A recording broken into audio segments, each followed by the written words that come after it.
Hello class 9th students. तो आप सभी का मैं व्याकरण का सीरीज़ कंप्लीट करा रही हूँ। तो व्याकरण में कोर्स ए में कोर्स बी में कई सारे जो हैं वो आपके टॉपिक दिए गए हैं। तो अभी जो मैंने देखा कि सबसे पहले हमने कोर्स ए के जितने भी कंप्लीट थे वो सारे व्याकरण के सारे टॉपिक कंप्लीट करा दिए। अब हम कोर्स बी के टॉपिक्स पर चल रहे हैं। तो कोर्स बी में एक टॉपिक है स्वर संधि। ठीक है, संधि तो आपने पहले भी पढ़ी हुई है। तो आज हम इसी टॉपिक को कंप्लीट करा रहे हैं जो class 9th Hindi course B में आएगी। ठीक है, तो आज का ये जो टॉपिक हम लेकर आए हैं सिर्फ स्वर संधि। वैसे तो आपको पता है कि व्यंजन संधि और विसर्ग संधि भी होती है, लेकिन आपके सिलेबस में सिर्फ स्वर संधि है और उस स्वर संधि के 5 भेद हैं। तो सबसे पहले हम आज के वीडियो में देखने क्या वाले हैं। आज के वीडियो में हम स्वर संधि की पूरी संपूर्ण व्याख्या करने वाले हैं और इस व्याख्या में हम सबसे पहले जो देखेंगे वो है संधि से तात्पर्य, मतलब संधि का अर्थ क्या होता है, संधि के प्रकार कितने होते हैं, स्वर संधि किसे कहते हैं और साथ ही साथ स्वर संधि का पहला भेद। आप सभी को पता है स्वर संधि के 5 भेद हैं। तो 5 भेद में एक भेद हम आपको यहाँ बताएंगे दीर्घ संधि और बाकी बचे हुए 4 भेद इसके सेकेंड पार्ट में कराएंगे। देखिए, एक ही बार में हम अगर आपको सारी चीज़ें करा दें तो आपके लिए बहुत कंफ्यूजिंग हो जाएगा। इसलिए हमारी ये कोशिश है कि सारी चीज़ें आपको बहुत अच्छे से समझ में आए, इसलिए पार्ट 2 में इसको हमने डिवाइड कर दिया है। तो सबसे पहले हम देखेंगे क्या, संधि से तात्पर्य, संधि के प्रकार, स्वर संधि और स्वर संधि का पहला भेद दीर्घ संधि। और बाकी जो संधियां हैं जिनमें गुण संधि, यड़ संधि, अयादि संधि, ये सारी चीज़ें हम नेक्स्ट पार्ट में कवर अप करेंगे। ठीक है, तो चलिए शुरू करते हैं हम यहाँ पर सबसे पहला। ठीक है, क्या देखने वाले हैं हम, संधि से तात्पर्य। संधि का शाब्दिक अर्थ होता है मेल। ठीक है, संधि मतलब मेल करना किसी भी। तो यहाँ पर जो संधि हम करने वाले हैं ये वर्णों की संधि है। ध्यान रखना, वर्ण आप सभी को पता है, स्वर, व्यंजन और मिलाकर ये सभी वर्ण बनते हैं, इन्हीं की संधि होती है। दो समीपवर्ती वर्णों या ध्वनियों के संयोग से होने वाले परिवर्तन या विकार को संधि कहते हैं। अब क्या होता है, मान लीजिए जैसे आप सभी को पता है कि स्वर की मात्राएं बन जाती हैं। अब स्वर की संधि अगर स्वर से ही हो तो क्या तब्दीलियां होंगी, स्वर की संधि अगर व्यंजन से हो तो क्या होगा, अगर स्वर की संधि विसर्ग से हो तो क्या होगा, या व्यंजन की संधि हो तो क्या चीज़ें निकल कर आएंगी। इन्हीं सब चीज़ों में हो जाते हैं परिवर्तन। यानी कि अगर हम 2 स्वरों को भी मिलाते हैं तो भी इनमें परिवर्तन होते ही होते हैं। इन्हीं परिवर्तनों को हम क्या कहते हैं, संधि कहते हैं। कभी कभी तो संधियां आसान हो जाती हैं, कभी कभी वो नया रूप भी ले लेती है। संधि करते समय कभी कभी एक अक्षर में, कभी कभी दोनों अक्षरों में परिवर्तन होता है। क्या होता है, 2 वर्ण आपस में मिलते हैं, कभी कभी एक वर्ण में फर्क होगा या कभी कभी दोनों ही वर्ण में फर्क हो जाता है। संधि से में पहले शब्द के अंतिम वर्ण तथा दूसरे शब्द के प्रथम वर्ण का मेल होता है। अब कैसे ये चीज़ कह रहे हैं, इन्होंने क्या बोला, पहले शब्द के अंतिम वर्ण और दूसरे शब्द के प्रथम वर्ण में संधि होती है। कैसे, देखिए यहाँ पर ये है, जैसे ये है सुर प्लस इंद्र, तो यहाँ पर ये पहला शब्द है, ये आपका पहला शब्द है और ये आपका दूसरा शब्द है। ठीक है, 2 शब्द है ना। अब इन 2 शब्दों के जो आपका पहला शब्द का आखिरी वर्ण और दूसरे शब्द का पहला, इन दोनों में ही क्या होती है, संधि होती है। ठीक है, यही दोनों ही आपस में मिलते हैं। अब जैसे यहाँ पे सुर प्लस इंद्र हो गया तो ये क्या हो जाता है, सुरेंद्र। क्या हो जाता है, सुरेंद्र। वैसे तो यहाँ लास्ट वर्ण आप देख रहे हो व्यंजन है, जबकि यहाँ दूसरे अक्षर का पहला वर्ण जो है वो स्वर है। फिर आ जाते हैं विद्या प्लस आलय। ठीक है, तो यहाँ पर आप देख रहे हैं विद्या और आलय। यहाँ पर क्या हुआ, बड़ा आ जो है चूंकि वो स्वर है तो उसकी मात्रा बदल सकती है, तो वो क्या हुई, वो मात्रा में तब्दील हो गई और बन गया विद्यालय। तो इस तरीके से 2 शब्दों के मेलों से, मेल जो होते हैं उन्हीं से संधि होती है। और संधि हमेशा याद रखना, ये जो पहला शब्द होता है इसका आखिरी वर्ण, दूसरा जो शब्द होता है इसका पहले वर्ण में ही संधि होती है। ये नहीं कि दोनों पूरे मिल जाए, ऐसा नहीं होता है। संधि के नियमों के द्वारा बनाए गए वर्णों या शब्दों ओ को पुनः मूल अर्थात प्रारंभिक अवस्था में ले जाने को संधि विच्छेद कहते हैं। समझ में आया? अब क्या होता है, हमने संधि कर ली, क्या है, दो वर्ण थे, दो वर्णों की हमने संधि कर ली। अब इसी संधि को तोड़ देना, यानी कि इनको हम फिर से पहली वाली अवस्था में ले जाएं जहां पर ये दो अलग अलग शब्द थे, वो क्या कहलाता है, संधि विच्छेद। अब जैसे यहाँ पर आप देख रहे हो परिच्छेद, तो परिच्छेद शब्द है, लेकिन ये किससे बना था, परि और छेद से। जब हमने इसको तोड़ा, परि और छेद को तोड़ा, तो ये क्या कहलाया, संधि विच्छेद। आगे आते हैं। अब संधि से तात्पर्य क्या है? अभी तक आप क्या देख रहे थे, संधि का जो तात्पर्य देख रहे थे ना, अब इसी से आगे देखिए क्या है। संधि वही होती है जहां ध्वनियों यानी कि वर्णों के मेल के फलस्वरूप उनमें परिवर्तन हो। ध्वनियों के पास पास होने पर भी यदि उनमें परिवर्तन ना हो तो उसे संधि नहीं बल्कि संयोग कहते हैं।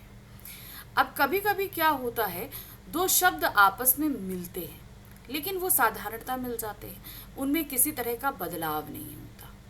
ठीक है, जैसे जल संग्रह है, तो वो जल संग्रह जल और संग्रह को मिलकर बना, तो जल और संग्रह मिलने के बाद भी सेम उसी में आएंगे, जबकि जल के लास्ट जो अक्षर वर्ण है ला और संग्रह का जो पहला वर्ण है सा, इनमें कोई बदलाव नहीं हुआ, ये जैसे थे वैसे ही रख लिए गए। तो ये संधि ना कहलाकर ये क्या कहलाते हैं, संयोग कहलाते हैं। जैसे दिया है कालातीत, काल प्लस अतीत में संधि है। कैसे है, यहाँ पर ये जो आ है ये बड़ा आ की मात्रा में बदल गई, इसलिए इसको हमने क्या कहा, संधि कहा। लेकिन काल योग अगर हम कहेंगे तो काल योग में देख रहे हैं, काल एज इट इज आ गया और योग भी एज इट इज आ गया, इनमें कोई भी किसी भी तरह के शब्दों में कोई भी चेंजेस नहीं होंगे, तो ये क्या कहलाएंगे, ये संधि नहीं कहलाएंगे, ये कहलाएंगे क्या, संयोग कहलाते हैं। समझ गए?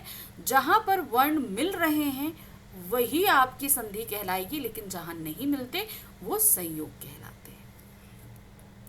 नेक्स्ट आ जाते हैं संधि के प्रकार। अब संधि के प्रकार क्या होते हैं, देखिए संधि के 3 प्रकार होते हैं, स्वर संधि, व्यंजन संधि और विसर्ग संधि। अब क्या होता है, देखिए स्वर संधि में, अब स्वर संधि आपके सिलेबस में है, व्यंजन संधि और विसर्ग संधि नहीं है, लेकिन जानना तो जरूरी है क्योंकि ये इनिशियल है तो क्वेश्चंस में तो पूछे ही जा सकते हैं। 2 स्वरों के मेल से उत्पन्न विकार को स्वर संधि कहते हैं। समझ में आया?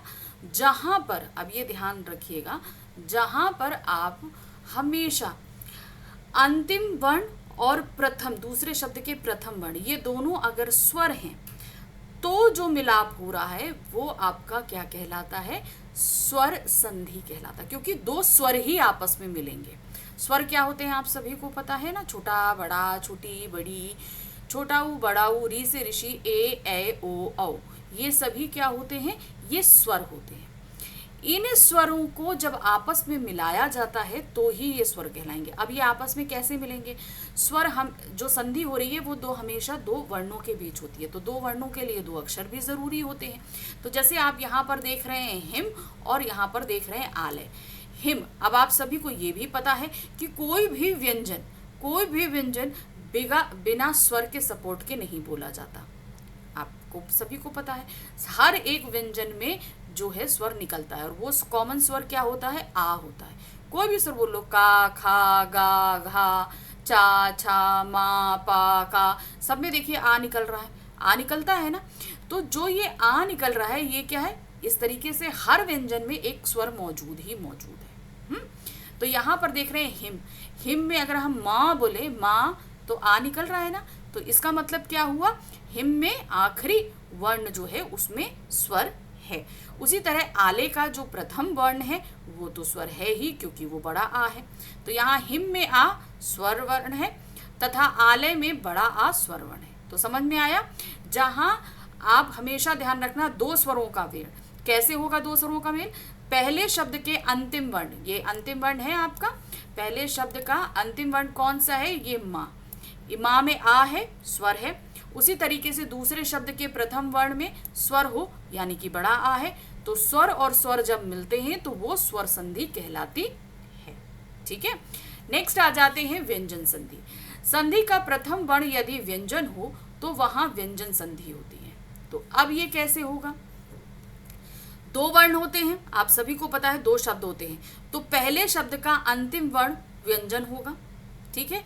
दूसरे शब्द का पहला वर्ण अगर स्वर भी है तो नहीं, लेकिन यहां पर व्यंजन संधि तभी होगी जब पहले शब्द का अंतिम वर्ण व्यंजन होना चाहिए, वहां पर व्यंजन संधि होगी। जैसे आप यहां पर देख रहे हो दिक, तो दिक में का में देखो हलंत लगा है, क, यहां पर का नहीं है, क है। क्यों? क्योंकि यहां पर इसके नीचे हलंत लगा है, इसका मतलब ये बगैर जो है स्वर के है।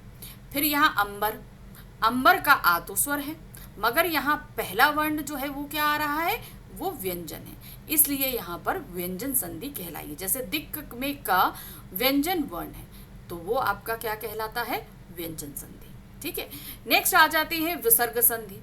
संधि के प्रथम वर्ण में यदि विसर्ग का प्रयोग हो तो वहां पर विसर्ग संधि होती है। विसर्ग क्या होता है, अंग आहा, ठीक है, अंग आहा विसर्ग होता है ना।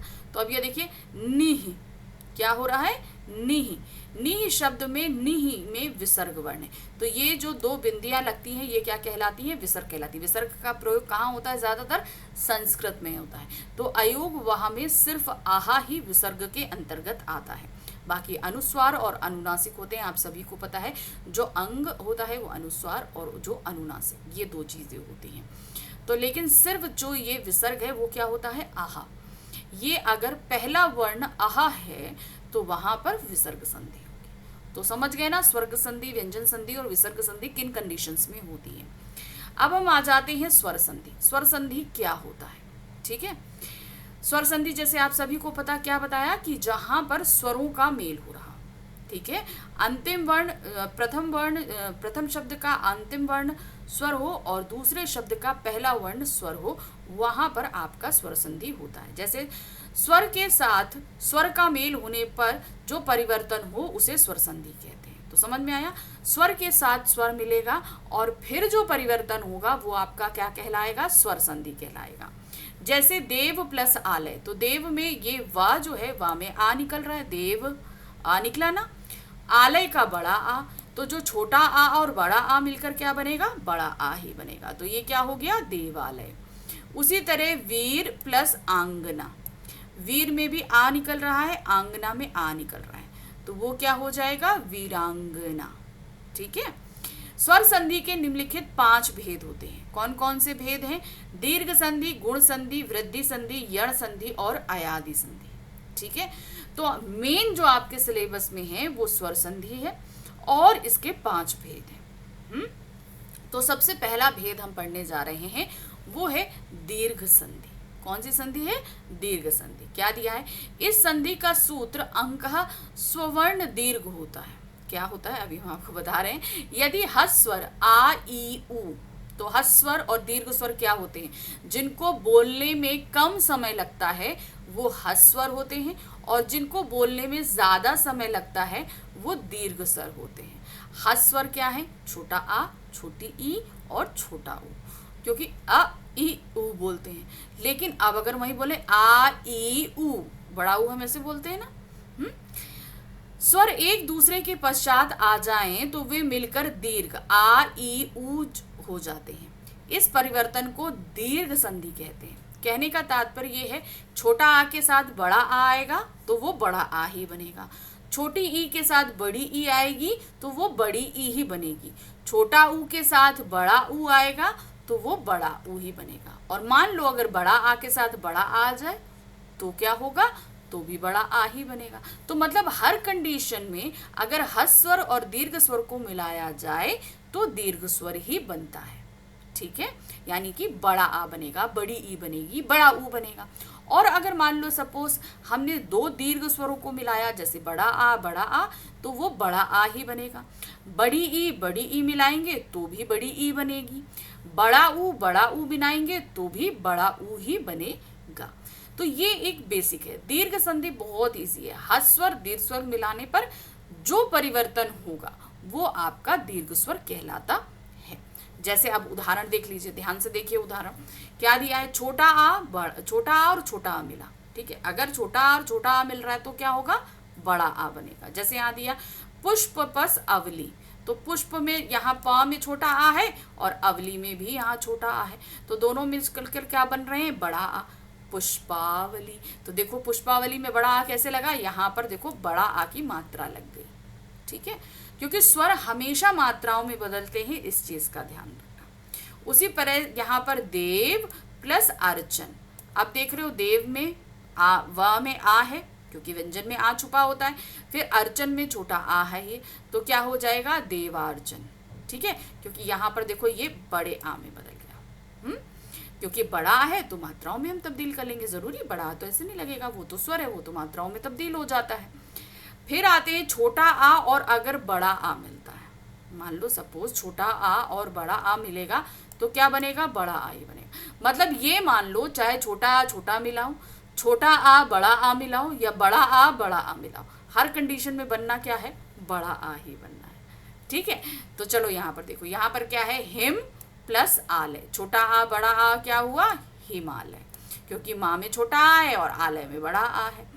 फिर है सत्य प्लस आग्रह, अब यहाँ य में छोटा आ है, आग्रह में बड़ा आ है, तो दोनों मिलकर क्या बने, बड़ा आ। फिर आते हैं बड़ा आ और छोटा आ मिलेगा तो क्या बनेगा, बड़ा आ बनेगा। अब जैसे यहाँ पर माया प्लस अधीन, ठीक है, माया में बड़ा आ है, अधीन में छोटा आ है, और मिलकर क्या बना, मायाधीन, तो यहाँ पर माया में बड़ा आ की मात्रा आ गई। फिर आते हैं सीमा प्लस अंत, तो सीमा में बड़ा है, ये छोटा आ है, तो क्या हो जाएगा, सीमांत। अच्छा, अब जैसे यहाँ पर आप देख रहे हो ऊपर बिंदी दी हुई है, तो वो उसी तरीके से जब हम उसको स्वर में तब्दील करेंगे तो वो मात्रा वैसे ऊपर वो बिंदी उसी तरीके से लग जाएगी। फिर आते हैं अगर बड़ा आ और बड़ा आ मिलता है तो क्या बनेगा, बड़ा आ ही बनेगा, सिंपल, क्योंकि हर हाल में वो दीर्घ स्वर में ही निर्माण होगा। छोटा आ में बड़ा आ में कोई भी अगर आपस में मिला रहे हो तो हर कंडीशन में वो क्या बनेगा, वो बड़ा आ ही बनेगा। तो जैसे यहाँ पर देख रहे हो फिर से बड़ा आ क्या है, विद्यालय, विद्या और प्लस आलय, तो यहाँ पर क्या हुआ, विद्यालय, दोनों बड़ा आ है तो विद्यालय ही हुआ।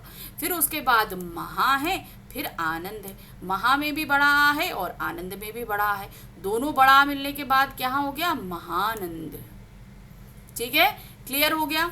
पहला आपको कंडीशन समझ में आई दीर्घ स्वर की कि छोटा आ और बड़ा आ मिलने पर क्या होता है। चलिए अब नेक्स्ट हम ले लेते हैं ई, सेम वही चीज है, छोटी ई मिलेगी तो बड़ी ई बनेगी, छोटी ई बड़ी ई मिलेगी तो क्या होगा, बड़ी ई बनेगी, बड़ी ई मिलेगी तो बड़ी ई बनेगी, बड़ी ई छोटी ई मिलेगी तो क्या बनेगा, बड़ी। मतलब हर कंडीशन में यहाँ पर क्या करना है, बड़ी ई ही बनना है। जैसे आप यहाँ देख रहे हो, जैसे कवि, कवि में छोटी ई की मात्रा लगी है, यहाँ इच्छा में आपकी भी छोटी है, तो छोटी ई छोटी मिलकर क्या बना, कवि इच्छा। देखो ये बड़ी इच्छा में बड़ी ई में हो गया। फिर आते हैं मुनि में छोटी ई है, इंद्र में छोटी ई है, और जब इसे हम मिला रहे हैं तो बड़ी ई बन जा रहा है, तो क्या हो गया, मुनीन्द्र। अब आते हैं क्या, छोटी ई और बड़ी ई मिलेगी तो क्या बनेगा, बड़ी ई बनेगा। हरि प्लस ईश, अब हरि में छोटी ई है और ईश में बड़ी ई है, दोनों मिलने के बाद बड़ी ई बनना है, हरीश। अब जैसे यहाँ पर परि प्लस इच्छा, क्या, इच्छा, तो यहाँ पर क्या हो जाएगा, परि, रा क्या है आपका, छोटी ई लगी हुई है, और ईर्षा में क्या लिखा हुआ, इच्छा में क्या लिखा है, बड़ी है, तो क्या हो जाएगा, परीक्षा, बड़ी ई हो गया। नेक्स्ट आते हैं अगर बड़ी ई और छोटी ई मिलता है तो क्या होगा, तो भी आपकी बड़ी ई ही बनेगी। अब यहाँ देख रहे हैं क्या है, मही प्लस इंद्र, अब मही में ही में क्या है, बड़ी ई है, और इधर इंद्र में क्या है, छोटी ई है, तो क्या बना, महींद्र। फिर आते हैं लक्ष्मी प्लस इच्छा, तो यहाँ पर आप देख रहे हो लक्ष्मी में बड़ी ई है और इच्छा में छोटी ई है, ये मिलकर क्या बना, लक्ष्मी इच्छा, तो बड़ी ई बन गया, ठीक है। फिर आते हैं अगर बड़ी ई बड़ी मिलेगा तो भाई बड़ी ही बनेगा, सिंपल सी बात है, क्योंकि जो चीज बड़ी है वो अपने आप में बड़ी ही आएगी। छोटी ई के साथ अगर बड़ी ई में मिलती है तो भी वो बड़ी ई ही रहेगी। फिर आते हैं जैसे यहाँ पर है नदी प्लस ईश, क्या आ रहा है, नदी प्लस ईश, तो नदी में क्या है, बड़ी ई है, ईश में क्या है, बड़ी ई है, जब दोनों बड़ी ई मिला तो क्या बन गया, बड़ी ई की मात्रा बनेगी, क्या हो गया, नदीश। फिर आते हैं योगी। अब योगी में क्या है, बड़ी ई की मात्रा है। ईश्वर में क्या है, बड़ी ई की मात्रा है। अब दोनों ही अगर बड़ी ई मिल रही है तो क्या बन रहा है, योगीश्वर। तो मतलब दोनों ही कंडीशन, आप बड़ी ई में अगर आप किसी भी दो ई का मेल कर रहे हो, हर कंडीशन में वो बड़ी ई ही बन रहा है। अब आ जाते हैं ऊ। अब हस्वर दीर्घ स्वर में लास्ट हमारा ऊ बना, तो इसमें भी सेम वही चीज होगी। छोटा ऊ मिलता है तो बड़ा ऊ बनता है, छोटा ऊ बड़ा ऊ मिल रहा है तो भी बड़ा ऊ बनेगा, बड़ा ऊ मिलेगा तो भी बड़ा ऊ ही बनेगा, और उसके बाद अगर बड़ा ऊ और छोटा ऊ मिलेगा तो भी बड़ा ऊ मिलेगा। चलिए देख लेते हैं इसके कुछ उदाहरण। जैसे यहाँ पर देख रहे हैं छोटा ऊ मिलकर क्या बन रहा है, बड़ा ऊ। यहाँ पर क्या है, सु प्लस उक्ति, तो यहाँ पर सा में छोटा ऊ है और उक्ति में भी छोटा ऊ है, तो क्या बन गया, सूक्ति। देखो बड़ा ऊ बना हुआ ना, सूक्ति, सूक्ति, बड़ा ऊ निकल रहा है। फिर आते हैं विधु प्लस उदय, तो यहाँ पर विधु में छोटा ऊ है और उदय में भी छोटा ऊ है, तो क्या बना, विधुदय। नेक्स्ट आते हैं छोटा ऊ और बड़ा ऊ मिलकर बड़ा ऊ बन रहा है। इसमें क्या है, सिंधु प्लस उर्मी, तो सिंधु में छोटा ऊ है और उर्मी में बड़ा ऊ है, तो क्या हुआ, सिंधु उर्मी। फिर आते हैं धातु प्लस ऊष्मा, धातु में छोटा ऊ है, ऊष्मा में बड़ा ऊ है, मिलके क्या बना, धातुष्मा। अब आ जाते हैं बड़ा ऊ और छोटा ऊ मिलकर बड़ा ऊ बनाएगा। यहाँ पर है भू प्लस उद्धार, क्या आ रहा है, भू में बड़ा ऊ और उद्धार में क्या आ रहा है, छोटा ऊ आ रहा है, तो क्या बना, भूद्धार। नेक्स्ट आते हैं बड़ा ऊ और बड़ा ऊ मिलकर क्या बन रहा है, बड़ा ऊ। जैसे भू प्लस ऊर्ध्वा, तो भूर्ध्वा हो गया। ठीक है, देखिए दोनों मिलकर बड़ा ऊ ही बना। ठीक है, तो ये हमारा कंप्लीट हुआ दीर्घ संधि। याद रखिएगा 5 संधियां हैं, 5 संधि में अभी हमने आपको पहली संधि कराई है। स्वर संधि के 5 भेद हैं, जिसमें से हमने सिर्फ आपको अभी पहली संधि कराई है, दीर्घ संधि। अभी इसके 4 भेद बाकी हैं, तो उन 4 भेदों को हम देखने वाले हैं स्वर संधि के सेकेंड पार्ट में। तो जब तक इसका सेकेंड पार्ट आता है तब तक दीर्घ संधि की बहुत सारे एग्जाम्पल्स को हल कर लीजिए, ताकि आपको पूरी तरीके से श्योर हो जाए। वैसे दीर्घ संधि सबसे आसान संधि होती है, कोई मुश्किल नहीं होता। अब इसके आगे जो हम पढ़ेंगे तो उनमें कुछ तब्दीलियां भी होंगी, तो उनके लिए रेडी रहिएगा। तो तब तक सबसे पहले आपको करना है चैनल को लाइक, सब्सक्राइब, शेयर और फटाफट टेलीग्राम चैनल को ज्वाइन करना है, जिसका लिंक नीचे डिस्क्रिप्शन में दिया हुआ है। मिलते हैं स्वर संधि के नेक्स्ट पार्ट के साथ में। Bye bye.